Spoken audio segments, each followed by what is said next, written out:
2025 would be an extremely active year for severe weather and tornadoes in the state of Michigan, mainly throughout the spring. This year would be the third most active year on record, with a total of 33 tornadoes at the end of the year. The majority of these tornadoes came from two setups. One of them happened on March 30th and the other one happened on May 15th. Even with 2025 only being my second year of storm chasing, I would have some of the best storm chasing experiences ever. March 5th, 2025.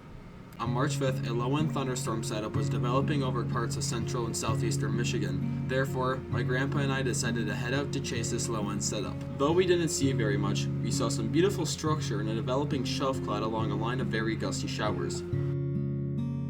My next storm chase in 2025 wouldn't take place until March 30th. On March 30th, a very large enhanced risk was issued for southern portions of the lower peninsula in Michigan, carried by the threat of damaging wind gusts and as well as some spin-up tornadoes. Therefore, I flew to the south to meet up with Isaac Krauss and his dad, and then we proceeded to go further southwest to set up for the line of storms.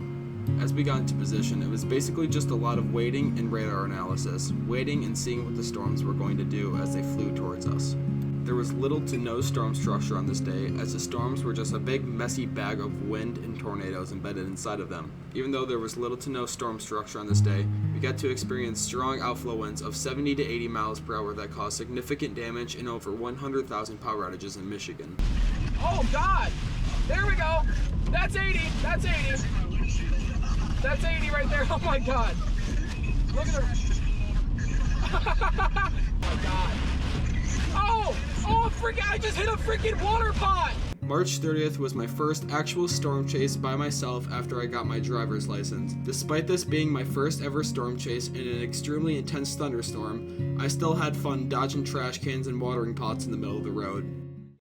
My next storm chase would not happen until May 1st, and on May 1st, a low-wind tornado threat was setting up across central Michigan. Therefore, I headed west to meet up with Isaac Krauss and his dad once again so that we could chase this low-wind tornado setup. On this day, some famous quotes and sounds were made. West of Swan Lake, Michigan, which is right to the west of Saginaw. Swan Lake? What is it called? Swan Creek? Swan Creek! Wow! Despite all those shenanigans, we still saw some beautiful storms, some amazing structure, and as well as some weak rotating wall clouds, despite the tornado threat being low. Even right here, that small little wall cloud crossed over me and gave me a brief gust of some stronger winds. My next storm chase of the year wouldn't happen until May 15th, and this storm chase was by far the most memorable storm chase of the entire year. On May 15th, a very large enhanced risk was issued for southwestern portions of Michigan carried by a strong tornado threat, and a tornado outbreak was underway. This would be the worst severe weather outbreak that Michigan has seen this whole entire year. Therefore, I was tagging along with Isaac Krauss and his dad as we went down towards Allegan, Michigan to where we would position for the storms. Once we were in Allegan, we ended up heading more southwest to get in position for some potential prefrontal supercells. Once we got to position, we mainly just sat there and watched the lightning as the storms approached, as all the prefrontal supercells were unorganized and they were going to get merged with the MCS. Therefore, it was going to most likely be an embedded tornado threat rather than a supercellular tornado threat. Therefore, we ended up having one of the most insane intercepts that we ever had, as we saw 2 tornadoes, maybe even 3 tornadoes, and we also intercepted winds in excess of 70 miles per hour. Dude, constant anvil crawlers, bro. This is crazy. Oh. Oh my gosh! Yes, this is straight west. Wow, it does not stop. It's all inflow, like this is... Dude. Oh, holy crap. All right, so we are heading north currently. We are really analyzing. There are 2 tornado warnings to our north, one for Holland and one just to the east of Muskegon. A strong water spout that could be coming on shore, like right to the west of Holland. But we do have a destructive severe thunderstorm warning for wind gusts up to 80 miles per hour. We're watching. If they don't, oh my goodness gracious. We just saw the tornado, guys. Like literally, it's right next to us. Tornadoes on the ground. Yep, Tornadoes on the ground.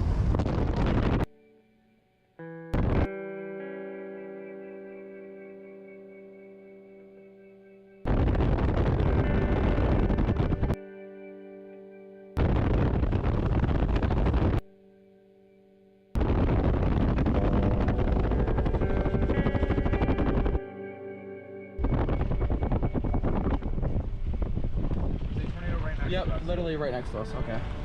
What is that?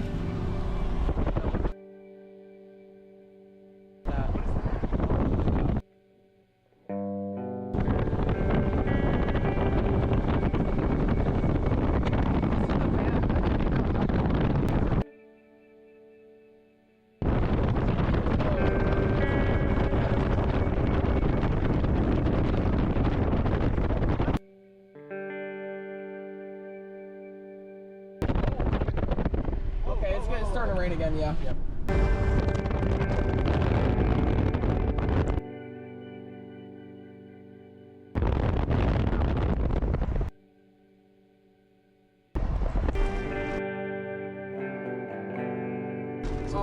Oh my gosh. Yes, we're in a tornado.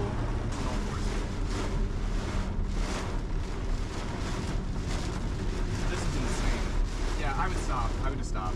I don't think we're gonna get close. Yeah, this is... There's a car behind us. Well, I think they're probably in the same boat. Can't go any faster than I can barely see the road. Tornado warning again, Oh yeah. my god, it scares me every time.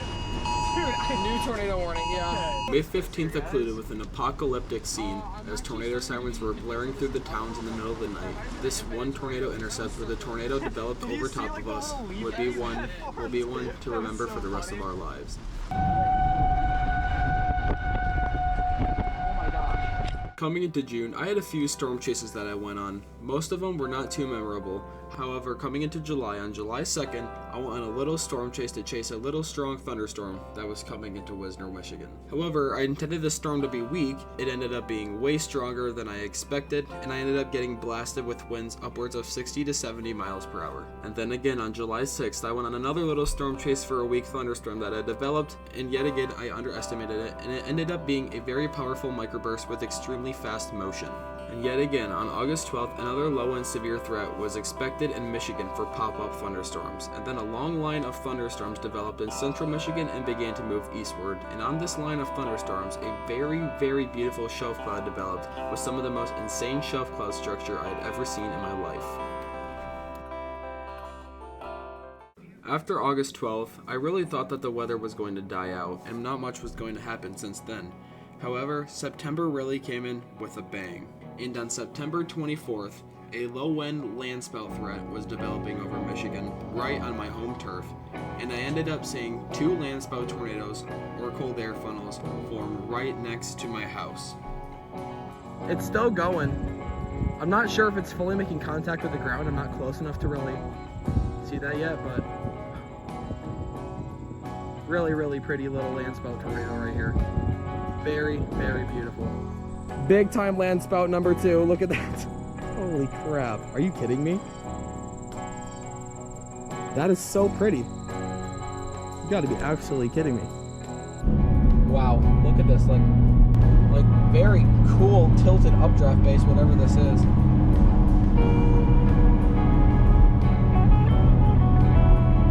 That is really pretty.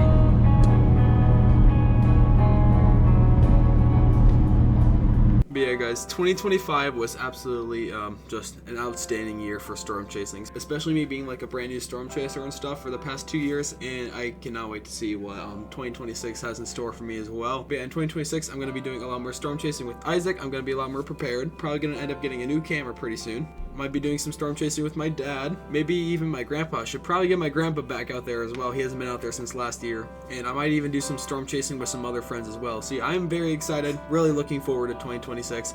I cannot wait to see what's in store. Hopefully see some more beautiful tornadoes, more local, hopefully not too damaging. And yeah, I cannot wait to see you guys on the journey of 2026.